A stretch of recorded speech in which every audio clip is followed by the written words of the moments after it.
ಬಸವರಾಜ ಬೊಮ್ಮಾಯಿ ಅವರು ಯಾಕೆ ಹೇಳಿದಂದ್ರೆ 15ನೇ finance commission ಕರ್ನಾಟಕಕ್ಕೆ ಭೇಟಿ ಕೊಟ್ಟಾಗ ಅವರು ಕೇಳಿದಾಗ ಆ ಕಾಲದಲ್ಲಿ ಸಿದ್ದರಾಮಯ್ಯನವರೇ ಚೀಫ್ ಮಿನಿಸ್ಟರ್. ಓಕೆ, ನಾನು ಚೀಫ್ ಮಿನಿಸ್ಟರ್, ನಾನು ಸಮರ್ಥವಾಗಿ ಏನು ಆರ್ಗ್ಯುಮೆಂಟ್ ಮಾಡಬೇಕು ನಾನು ಮತ್ತು ನಮ್ಮ ಅಧಿಕಾರಿಗಳು ಎಲ್ಲ ಮಾಡಿದ್ದೀವಿ. ಆದರೆ ಕಾನ್ಸ್ಟಿಟ್ಯೂಟ್ ಮಾಡಿದವರು ಯಾರು? ಫೈನಾನ್ಸ್ ಕಮಿಷನ್ ಅನ್ನ ಕಾನ್ಸ್ಟಿಟ್ಯೂಟ್ ಮಾಡಿದವರು ಯಾರು?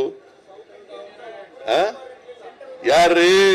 ಯಾರ ಮಸ್ತ್ ಕಾನ್ಸ್ಟಿಟ್ಯೂಟ್ ಮಾಡೋ ಅಧಿಕಾರ ಇರೋದು ಯಾರಿಗೆ? ಯಾರನ್ನ ಹೆಸರು ಮಾಡೋದು, ಕಾನ್ಸ್ಟಿಟ್ಯೂಟ್ ಮಾಡಿ ಇಂಥವ್ರು ಅಧ್ಯಕ್ಷರು ಅಂತ ಹೇಳೋರು ಯಾರು? ಇಟ್ ಈಸ್ ನನ್ ಅದರ್ ದ್ಯಾನ್ ನರೇಂದ್ರ ಮೋದಿಜಿ. ಇಲ್ಲ, ಒಬ್ರಿದ್ರು, ಗೋವಿಂದರಾವ್ ಇದ್ರು.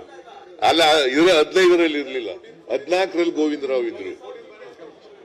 14ರಲ್ಲಿ ಗೋವಿಂದರಾವ್ ಇದ್ರು. ಸೌತ್ ಇಂಡಿಯಾದಿಂದ ಯಾರು ಇರಲಿಲ್ಲ 15ನೇ ಹಣಕಾಸಿನ ಆಯೋಗದಲ್ಲಿ, ಯಾರು ಇರಲಿಲ್ಲ. 14ರಲ್ಲಿ ಇದ್ರು Govindrao, mister Govindrao, is from Karnataka. ಅವರಿದ್ರು, ಯಾರು ಇರ್ಲಿಲ್ಲ. ಅದಕ್ಕೆ ನಮ್ಗೆ ಅನ್ಯಾಯ ಆಯ್ತು. ಅದರಿಂದ ಈ ಅನ್ಯಾಯ ಆಗ್ಲಿಕ್ಕೆ it is not Siddaramaiah is responsible, it is government of India. It is government of India.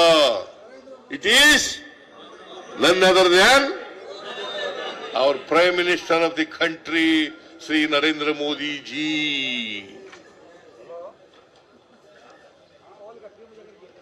ಅಲ್ವಾ? ಸತ್ಯ ಗೊತ್ತಾಗಬೇಕಲ್ಲ. ನೀವೆಷ್ಟೇ ಅಸತ್ಯವನ್ನ ಹೇಳಿದ್ರೂ ಕೂಡ ಸತ್ಯವನ್ನ ಮುಚ್ಚಾಕ್ಲಿಕ್ಕೆ ಸಾಧ್ಯ ಇಲ್ಲ. ಮಿಸ್ಟರ್ ಯಡಿಯೂರಪ್ಪ, ಮಿಸ್ಟರ್ ಬಸವರಾಜ ಬೊಮ್ಮಾಯಿ, ಸಾಧ್ಯನಾ? This are all facts. And ನಾನು ಎಲ್ಲ ಕೋಟ್ ಮಾಡ್ತಾ ಇರ್ತಕ್ಕಂಥ facts, figures, it is from their documents only. ಅವ್ರ ಬಜೆಟ್ ಮಂಡಿಸಿದಾರಲ್ಲ, ಆ ಬಜೆಟ್ ಡಾಕ್ಯುಮೆಂಟ್ಗಳ ಮೂಲಕನೇ ನಾನು ಹೇಳ್ತಾ ಇರೋದು. Nobody can dispute it, nobody can deny it. ಇವರು ರಾಜಕೀಯಕ್ಕೋಸ್ಕರ ಸುಳ್ಳು ಹೇಳ್ತಾ ಇದ್ದೀರಾ, ಜನರ ತಪ್ಪುದಾರಿಗೆ ಎಳಿತಾ ಇದ್ದೀರಾ. ಬಿಜೆಪಿಯವರೇ, ನೀವು ಕರ್ನಾಟಕದ ಜನರಿಗೆ ದ್ರೋಹ ಮಾಡ್ತಾ ಇದ್ದೀರಿ ಅಂತಕ್ಕಂಥ ಮಾತುಗಳನ್ನು ಹೇಳಬೇಕಾಗ್ತದೆ.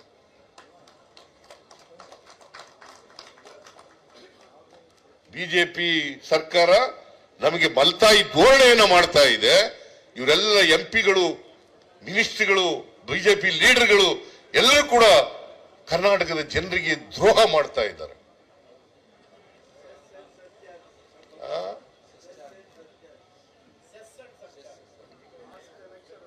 This is in all truth. These are all based on facts. No, anybody can verify the documents of the government. Nam document beda. You please verify the documents of government of Karnataka, government of India. Budgetary documents, budget documents. You please verify.